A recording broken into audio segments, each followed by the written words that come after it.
Hello, and welcome back to the Living on Lemonade podcast. As always, I am your host, Lauren. Today, I want to talk about something that has kind of been on my mind this week, and I thought it would be a supportive topic for this week. Now, I don't know. My brain's still, I came off nights this morning, so I had to sleep and then I had to help my husband with some stuff. So we took a drive to town and just kind of got back and turned around. And then I will be heading to my mom's this evening for a couple nights. Our cat that we share but lives at our mom's is having some health stuff. So I've been spending more time there to just kind of support Darla and help my mom out and also have visits with Granny. So I wanted to get this podcast recorded as I kind of recover from nights. So I'm trying not to be too disheveled. Anywho, I've been thinking about my health lately and how the dumpster fire of last year, it felt like life was happening to me. I felt very out of my own power. If I'm really honest and curious, and again, I'm not shaming myself over it, it's just a realization I've made as I've been more introspective to so that I can see the wider picture. This is why getting curious about things and being able to separate ourselves from what's happening or what has happened in order to see the wider picture in a more neutral perspective, we can start to see how our own actions, thoughts, emotions, behaviors have played a role in where we are now in our life. And truthfully, we can spend our life playing victim to it and feeling like life is happening to us, or we can throw some love at ourselves, our former selves, because whatever we needed to do at the time has brought us to where we are, and clearly we've survived if we're still going. But sometimes our choices have consequences, whether positive or negative or helpful or unhelpful. I don't want to say, I try not to really label what my choices as necessarily negative because I don't want to shame myself. It's just maybe it's the choices I made over the last year were not super helpful, and now the consequences mean I have some work to do, and that's okay. So, where do I want to go with this? I feel like I've already kind of gone off to something, but I want to make my way back around. Really, just give me one sec. I just need to like warm up my brain a little bit. Sometimes we just need a breath.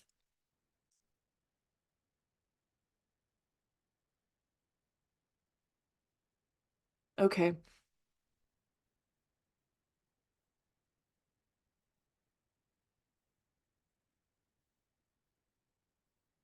So I'm at this place where I feel like I'm out of the fire, the eye of the tornado, the eye of the storm, however you want to describe it metaphorically, of last year and what happened, and how it was just the most dysregulating time I think I've ever had in my life.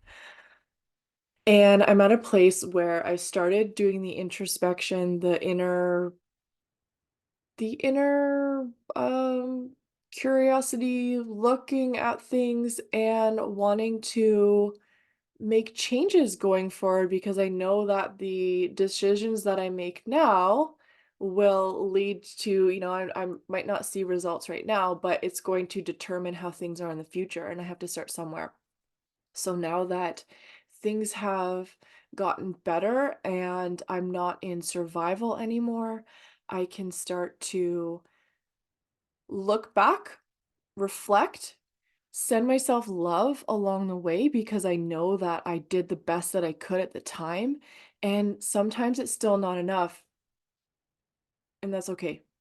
Because as we grow and evolve, and if we continue to have mindfulness through the evolutions of ourselves, we start to pick out the patterns that maybe aren't the most helpful, or the way I'm learning about it and starting to understand it is we we we have our programming, but we operate, that's the word I was looking for, operate. We operate from our subconscious programming that was set earlier in life, and that can dictate our behaviors, our behavior patterns. So when things start to get dysregulated in our lives, we kind of, regardless of all of the process progress we've made in taking new actions, sometimes if they aren't really solidified as part of who we are and how we identify, like our new identity, we will slip back into old identities, old thought patterns, old behaviors. And that's how, looking back now, I see that I fell back into that. And based on how I dealt with things in the past through grief and difficult times. So, as much as I was eating really well and I had lost a bunch of weight and I was feeling so energetic, and it wasn't about losing weight, but it was a bonus, once things started getting dysregulated and I got back into survival mode, I went back into those patterns that are just like, you don't think about it, right? It's just those automatic second nature things, which for me included lots of sleep, not moving my body, and not nourishing my body. And the consequence of that was gaining like 50 pounds. And I'm at a point where I'm just kind of I'm just tired of it. Like sometimes you just get to a point where like you're so sick of being whatever the result is, and I find it uncomfortable. Things don't fit well. When I've started back doing yoga, and it's just like, I'm in this uncomfortable stage, and that's okay because I'm embracing it enough that I'm not shaming myself, although sometimes it is discouraging, I'm not gonna lie. But I'm at this place now where I'm ready to move forward into a new evolution of my own identity and to shed the layers of the subconscious reasons why I fall back into those patterns. So the next time, because inevitably we have our highs and lows, the next time this happens, I will have a new baseline, I guess you could say, as to, or programming as to how I deal with difficult situations. And that's going to take some work. It's going to take a lot of mindfulness so that I can pick up the patterns quicker before I slide down that slippery slope. And for me, the first step with that is I've been, again, I talk about intuition lots and feeling pulls to do things, and I've taken more time to be mindful and quiet and to actually receive those nudges, because when we're running around with our squirrel brain and in our head and living in our head, we can't hear those subtle nudges that our body or our intuition gives us. And a big one has been to start moving my body. Now I do that in different ways. Sometimes it's through a walk. And lately I've been getting back into yoga. I use Adrienne, Yoga with Adrienne. She started a 30-day yoga practice. I think it's called Flow. That was back in January. I just did day 22. We're February 11th, and I just did day 22. So it's been a slow progress, but I made a commitment to myself that I'm not making any drastic changes because it's difficult on the nervous system sometimes. And when our identity doesn't match how the actions that we're taking, we can also feel a lot of resistance. So the way I see it, I'm doing it in a way that supports my nervous system, and I get a lot of positive feedback through the journey. So then it becomes a new lifestyle, right? And I can start to kind of reprogram the more inner workings and why I do what I do so that I can set a new baseline, if that makes sense. And to get to the whole point of what I wanted to talk about today, I just wanted to kind of give some context and a little bit of the journey to where we are. I I've started more movement, right? And the yoga thing obviously is kind of new. There are a few days I did two 2 days in one because some of them are only like 20 minutes. And I used to do an hour yoga class. That's a lot for me right now, just because I'm back at day zero almost in terms of my strength and flexibility and all that. And sometimes it's like, but one of the beautiful things, if you do yoga, you'll and are into the more spiritual practice and really the learnings of yoga, you'll understand it. As if you don't, I'll explain just this. Yoga, more than the benefits that we get through using our own body to strengthen and increase flexibility and stuff, yoga is a practice about showing up and getting back into our body and seeing where we are at in that present moment. And it doesn't matter how advanced you are in your practice, there's going to be days where one day you're killing it, you're doing all these advanced moves. The next day, you're having a hard time balancing on one leg. And that's really one of the most interesting things I find with the physical practice of yoga is that it's really humbling in that you just kinda have to it's an opportunity to surrender into, like, how you are in that moment and give yourself grace and give yourself love for where you are in that moment, and some days, yeah, I have, like, shit balance, and that's okay, and other days, I would totally rock it, and I know I'll get back there to those stronger days, but it's going to be the journey, not the destination, that I'm most passionate about.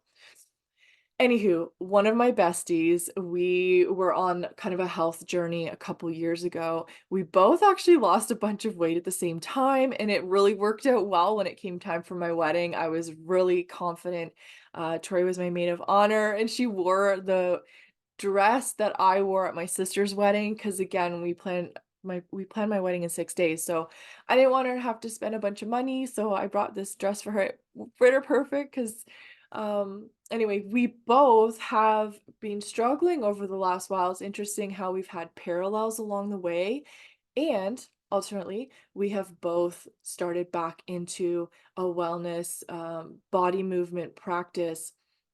And what we started doing, which I recommend, find a bestie that you can relate to because you're both going through something similar. You both have goals. They don't have to be the exact same goals, but for Tori and I, essentially, it's just we want to move our body, we want to get feeling better, and we want to shed some of that extra weight that is just, I guess, not serving us and is uncomfortable and stuff like that. So we want to feel strong and healthy in our body again, and um that's what it looks like for us. And through that, what we started doing is we both have Fitbit watches, and when we do our movement practice, we take a picture at the end when we finish it, and then we text it to each other. And so we're kind of accountability partners. So it's just like, and we encourage each other. I get a girl message, and I tell her, like, you go girl, like, well done. Um and that's almost daily. I haven't been doing yoga every day because I've been kind of back and forth to my mom. So sometimes that kind of throws things off. But as much as possible, I do my movement, maybe I go for a walk. And what's really wonderful with this is we both understand and we have open dialogue about stuff as to where we are in our journey. Now Tori's been doing these, like, amazing, high intensity interval training stuff. She tends to do longer workouts. She hits a higher peak heart rate. I see that because the stats are in the picture and stuff, and, she's burning more calories. She's doing some pretty, like, more intense stuff, whereas I have been feeling called to start out slow and honor my body and honor the journey.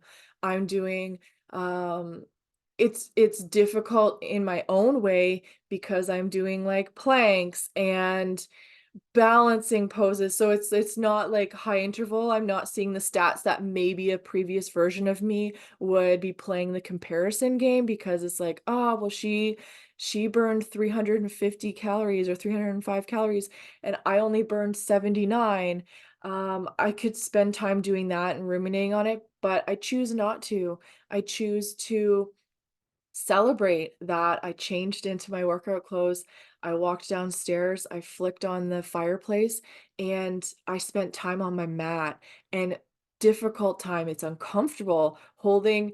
I have like no core strength right now. My arms are like jelly, and holding a plank pose and then going into downward dog and holding that is very uncomfortable for me. So, truthfully, to me, it's like it doesn't matter how many calories I burned or if I only did a half hour or 25 minutes or 20 minutes. The celebration is that I showed up, and it's wonderful to have somebody in my corner who sees that, and we're not comparing with each other. We see that we need different things at the same time as we're on this journey together, and we're totally celebrating and encouraging each other. If you have someone who is also on some sort of journey, it doesn't have to be a health journey. This is just my example, but if you have someone that you can be accountability partners to and just fully use it as a practice for yourself to surrender.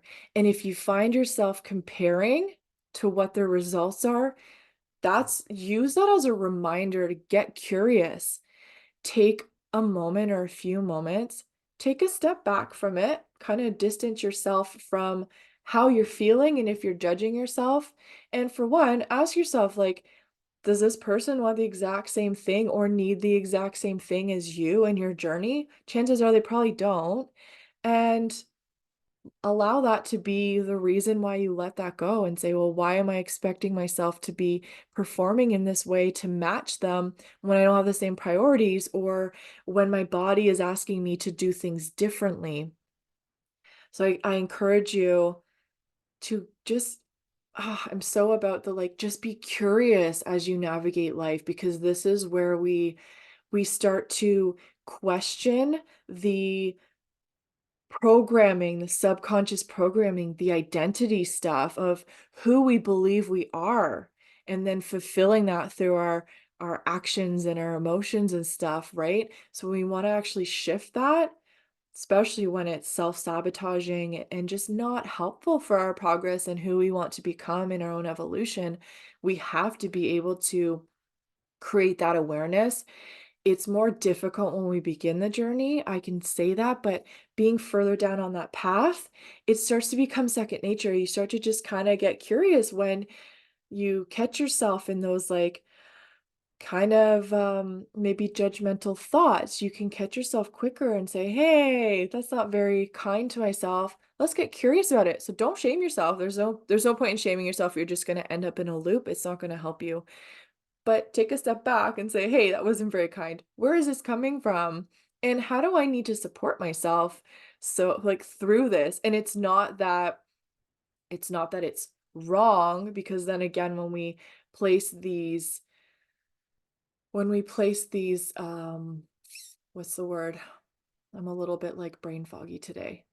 When we place labels on our thoughts and feelings, we create the judgment. So we need to have that mindfulness, that what's the word?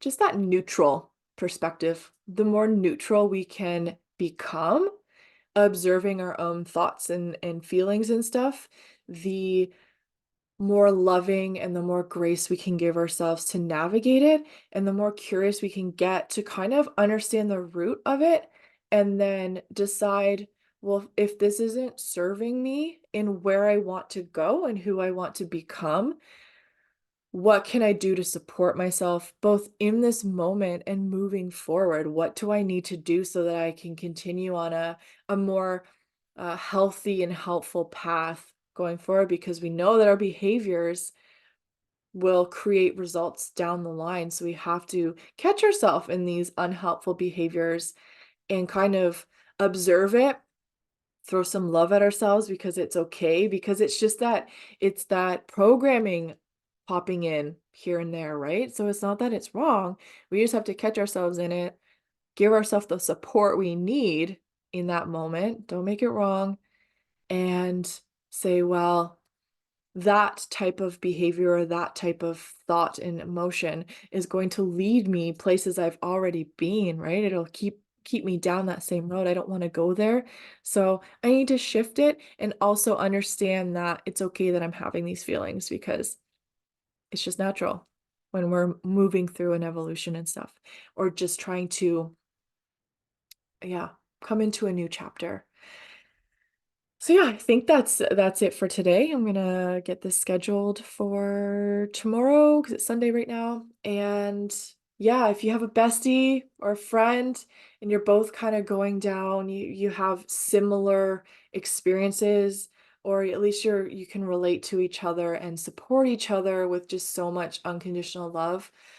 Hold on to that bestie and travel do the journey together because there's nothing better than having someone by your side to keep encouraging you as like while you're encouraging yourself too.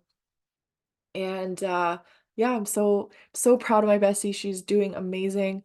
She's showing up so so intense. One of these days, I'm sure my body will be asking me to kick it up a notch. And in the meantime, I am enjoying the painful, uncomfortable chapter of just getting back in touch with my body and doing those what seem like simple poses, but really create a lot of discomfort. And then I know when the time is right, I'll probably start doing those hit workouts and be ready to integrate more and do more different things. But in the meantime, I'm just sticking to my mat and enjoying it. And yeah, I hope everyone's doing well. I hope that you got a little gem in here, some words of encouragement. If you're on a journey, I'm so proud of you. I'm proud of you for showing up. I'm proud of you for getting outside your comfort zone. I'm proud of you for taking baby steps. You don't have to take giant leaps. Baby steps are how we get where we're going without burning our nervous system out. And celebrate the small wins, celebrate just showing up. Even if you're into yoga, maybe you don't feel like you're doing a full practice, maybe you lie on your back and just wiggle around, you do some windshield or happy baby or whatever that looks like. Maybe you go into child pose for 10 minutes and just do some deep breathing so you can feel your belly and your chest expand and massaging your organs. Doesn't have to be intense in any way. Just show up. Show up for yourself. Show yourself that you are worthy because you are, and continue to support yourself in small ways because those things will build your resiliency, it'll build your capacity, it'll build your strength so that you have more capacity for more when you're ready. Wherever you are, I'm proud of you, and I'll see you in the next episode. Bye, everyone.